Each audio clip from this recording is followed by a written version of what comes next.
Assalamualaikum warahmatullahi wabarakatuh. Perkenalkan, nama saya Safna Dinita dari kelas 12 IPA 2. Di sini saya akan menjelaskan tentang pelanggaran hukum kekerasan pada anak. Salah satu yang menjadi perhatian pada perkembangan emosi anak yakni kekerasan pada anak. Kekerasan pada anak bukan hanya meliputi kekerasan fisik atau kekerasan seksual, tetapi lebih dari itu. Tanpa disadari, perilaku orang tua terhadap anaknya yang melakukan penelantaran itu juga termasuk terhadap kekerasan pada anak.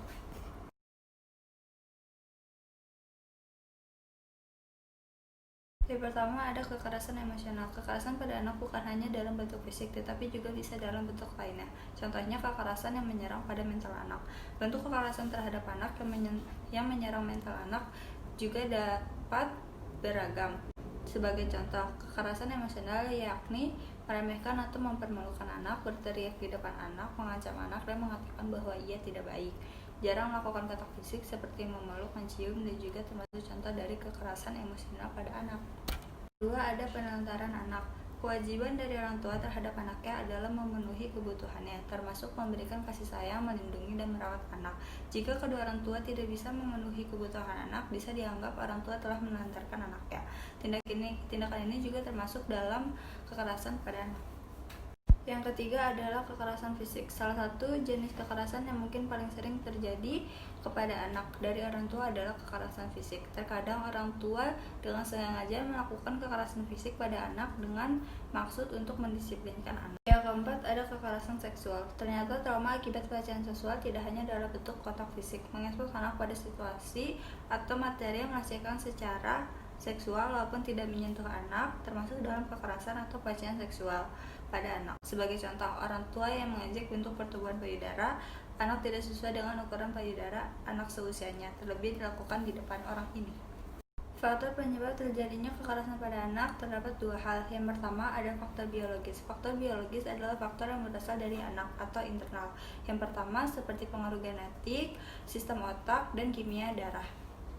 Yang kedua, ada faktor lingkungan. Faktor lingkungan ini berasal dari luar anak atau eksternal. Faktor lingkungan ini biasanya dapat berupa yang pertama, kemiskinan. Yang kedua, kondisi lingkungan yang tidak mendukung, seperti suhu udara yang panas atau oksigen terbatas. Yang ketiga, kecenderungan meniru model kekerasan yang ada di sekitarnya, baik melalui pengamatan langsung terhadap figur-figur model di sekitar maupun pengamatan tidak langsung pada figur-figur model kekerasan di media televisi maupun internet. Pelanggaran hukum. Pelanggaran hukum yang dilakukan adalah kekejaman, kekerasan, dan penganiayaan. Menurut jurisprudensi, yang dimaksud dengan kata penganiayaan yaitu sengaja menyebabkan perasaan tidak enak, penderitaan, rasa sakit, atau luka. Contoh rasa sakit tersebut misalnya diakibatkan mencubit, memukul, dan sebagainya.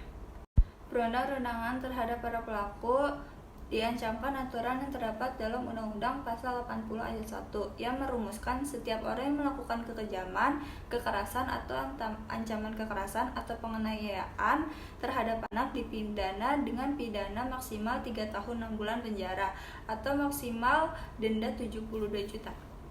Sanksi yang akan didapat oleh para pelaku yang melakukan kekerasan pada anak seperti di dalam masyarakat, pelaku akan dijauhkan, tidak dapat dipercaya oleh masyarakat sekitar, menjadi bahan omongan karena pelakunya tidak sewajarnya terhadap anak, tidak dapat diterima di lingkungan. Jika orang itu melakukan kekerasan pada anak, ia akan dipidana selama 3 tahun 6 bulan atau denda maksimal 72 juta. Jika di dalam anak itu terdapat luka berat, dia akan dipidana selama 5 tahun dan maksimal denda 100 juta. Dan jika anak itu meninggal, dia akan dipidana selama 15 tahun dan denda 3 miliar. Solusi untuk mencegah terjadinya kekerasan pada anak. Yang pertama, perhatikan orang-orang di sekitar Anda. Yang kedua, jangan tinggalkan anak sendirian tanpa orang terdekat di sekelilingnya. Yang ketiga, kenali adanya tandanya kekerasan pada anak. Yang terakhir, kenali rasa takut terhadap anak. Sekian presentasi saya materi PKN pelanggaran hukum tentang kekerasan anak. Wassalamualaikum warahmatullahi wabarakatuh.